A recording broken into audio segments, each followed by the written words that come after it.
So, Last Night in Soho is the new movie from Edgar Wright, but is it as good as Shaun of the Dead or Hot Fuzz?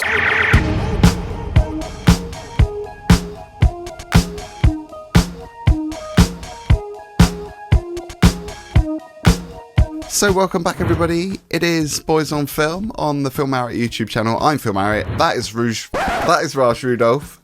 Rouge Rudolph. I've got these aligners in, it's so difficult to speak with these things in. Anyway, how are you? Have you gotten over the LFF lethargy? I had like a full 10 hours sleep the other night, and it was really good. Yeah, it was amazing. And I was like, from running myself ragged to trying to attend as many screens as possible. The 10 hours of sleep felt good. Yeah, I was a bit ambitious because I think I had 48 movies to watch that I wanted to see. Ended up seeing about 15, I think, in the end. But we did okay, though.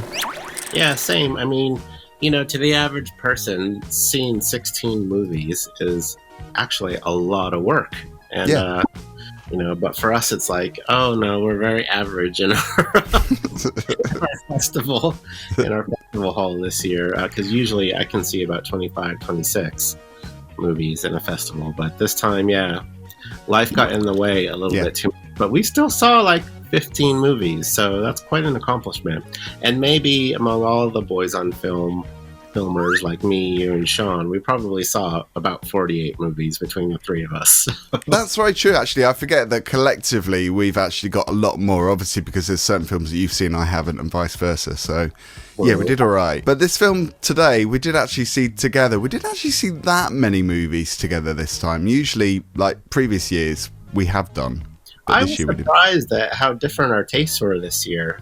We hardly had any overlap on the films, so we mostly did it solo, and then I only went to like 2 or 3 screenings with you this year. So the movie that we're reviewing today is Last Night in Soho. I don't know about you, but I was really excited to see this because I'm a big fan of Edgar Wright.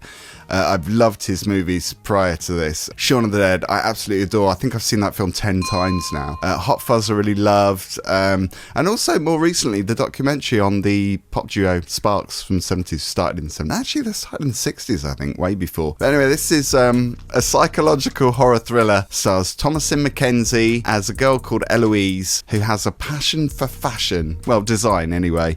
And a strange sixth sense. The way the marketing pitches this movie, you would think it's a proper horror film, but actually it's kind of just a roller coaster ride through the supernatural a little bit, which I always appreciate and enjoy.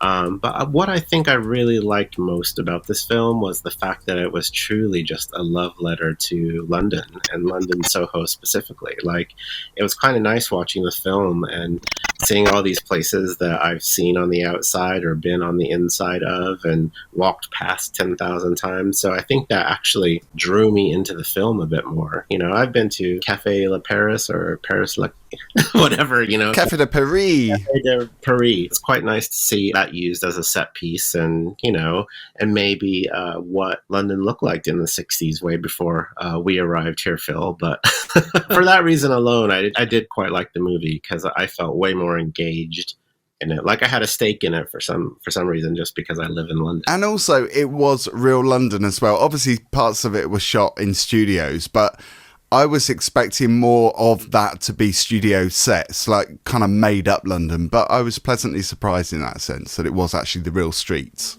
Okay, a couple of issues that I've got. We'll move on to those at the end because I don't want to be like Dolly Downer on this, because I did enjoy this film. I love the 60s nods, all those nods to the culture from that period, from that decade. We had Terence Stamp obviously played one of the characters, one of the ominous characters in this movie, and we'd seen him in Priscilla. He's obviously a big star from the 60s as well.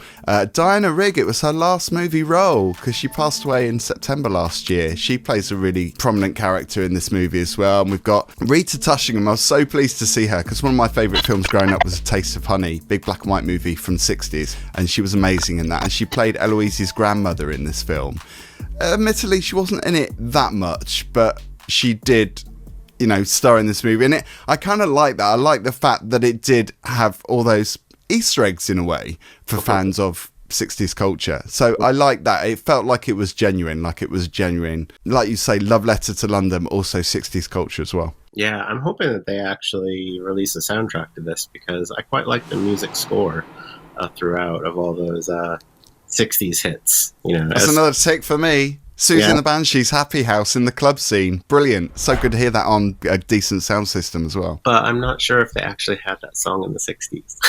Well, no, true. But I guess it was a time travel thing, wasn't it? Because we had Eloise's character now, but also going back in time to the 60s and having that kind of overlap. But I suppose that was an 80s single, early 80s. One of the things that didn't work for me was that time travel aspect of this film. I couldn't really get a sense of the characters. I mean, Anya Taylor-Joy is obviously playing the character from the 60s that she sees in those almost like flashback scenes, but she's living that. And I didn't really get her character as much. In some ways, I kind of forgot that she was in it, even though she was in the trailer. And I kind of forgot that she was in this movie. In that respect, I kind of consider it more a ghost story. It was like a ghost trying to tell her as a medium that, there's an unsolved mystery here and she would like it solved to avenge her death, really. So I quite like that. And, with Edgar Wright movies, you're always in for a little bit of a ride.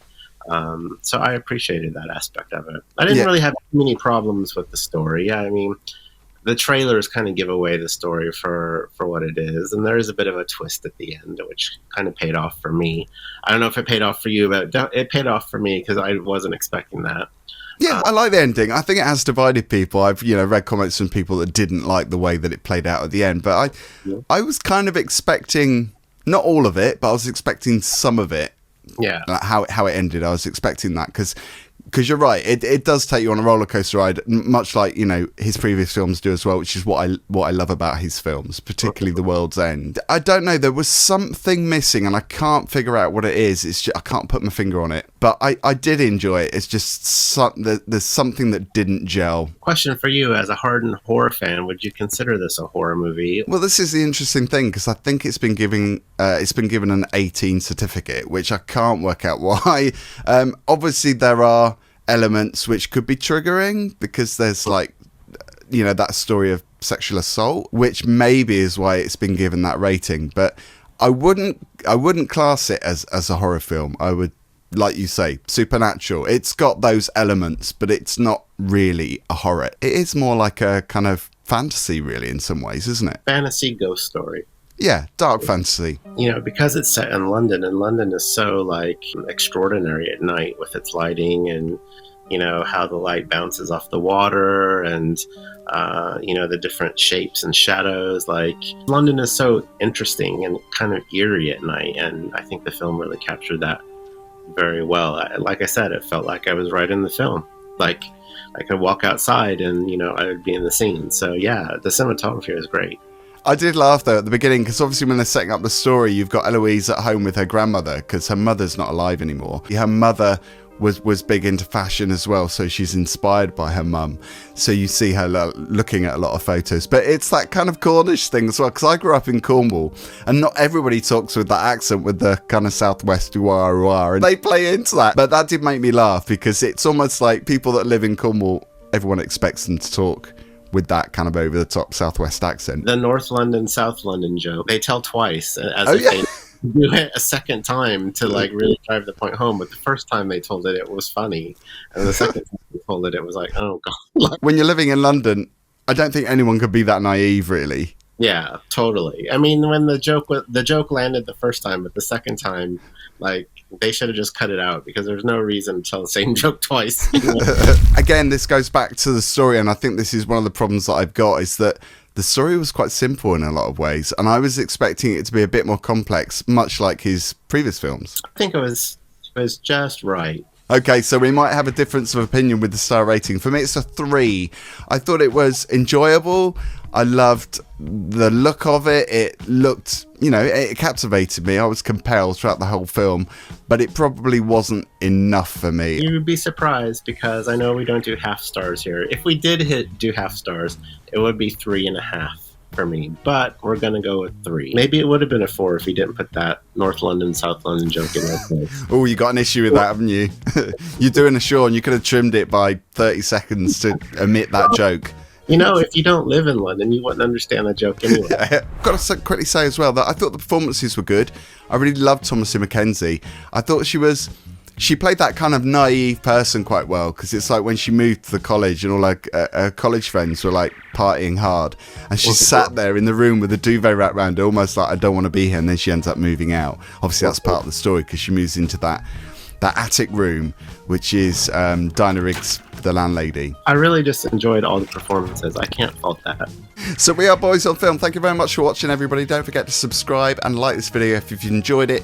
We have got lots more to churn out over the next couple of weeks. It's probably going to take longer than that, because we have been to the BFI London Film Festival. So many films still to talk about. So see you on the next one. Bye for now.